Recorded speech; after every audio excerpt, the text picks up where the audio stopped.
Sandra screamed as she lunged across the decorated altar, yanking the veil off the bride's head. The congregation gasped. A tray of jollof rice crashed to the floor.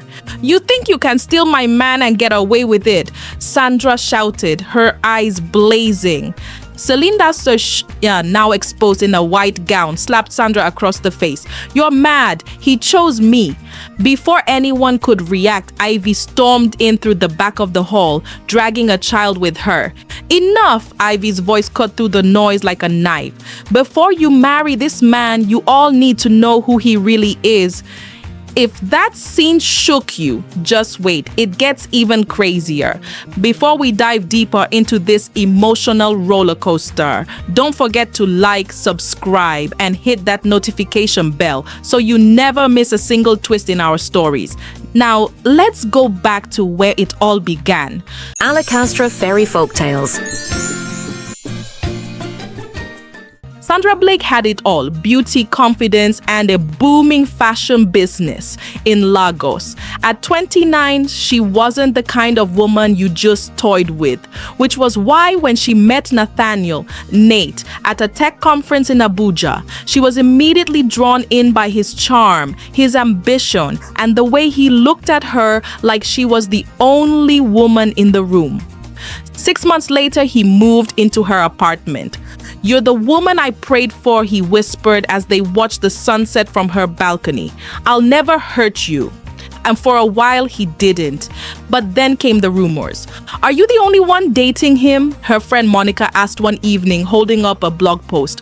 "Look, he was spotted at a lounge in Surulere with some other babe." Sandra laughed it off at first. Nate explained it away. "She's just my cousin's friend." And she believed him until she found the earring. Long gold, not hers, and still warm in their bed sheets. She didn't say anything. Not yet. She hired a private investigator instead.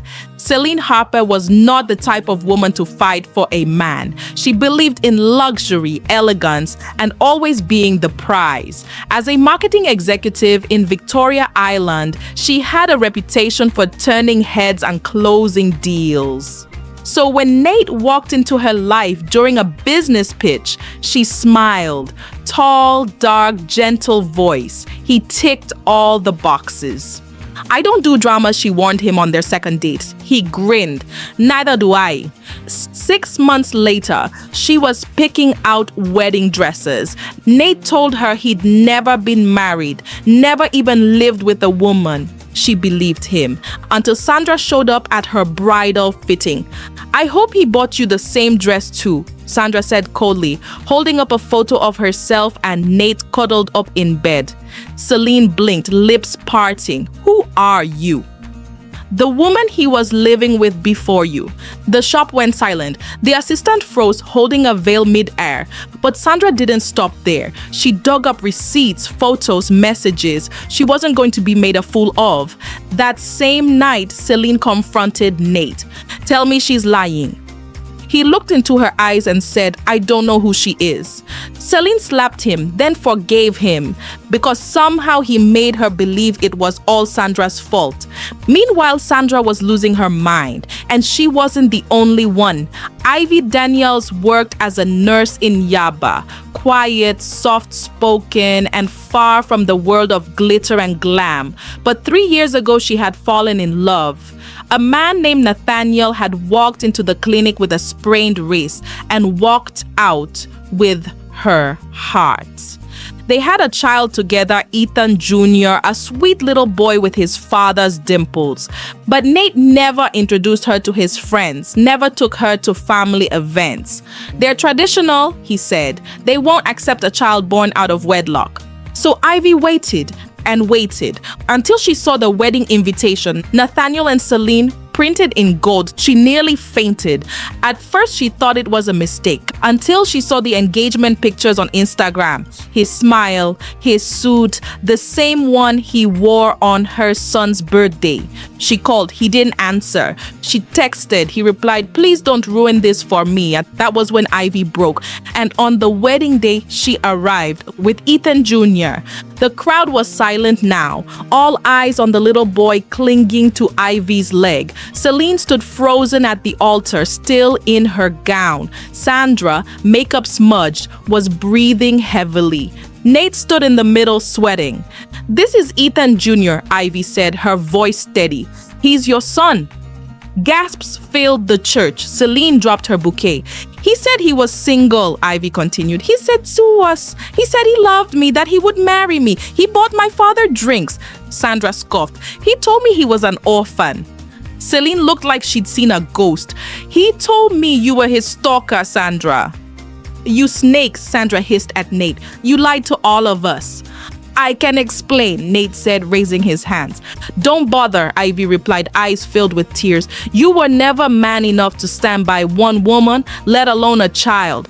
"You told me you loved me," Celine whispered. "I did." "You told me you were only with her because you were stuck," Sandra added. "I was." "Shut up," all three women screamed in unison.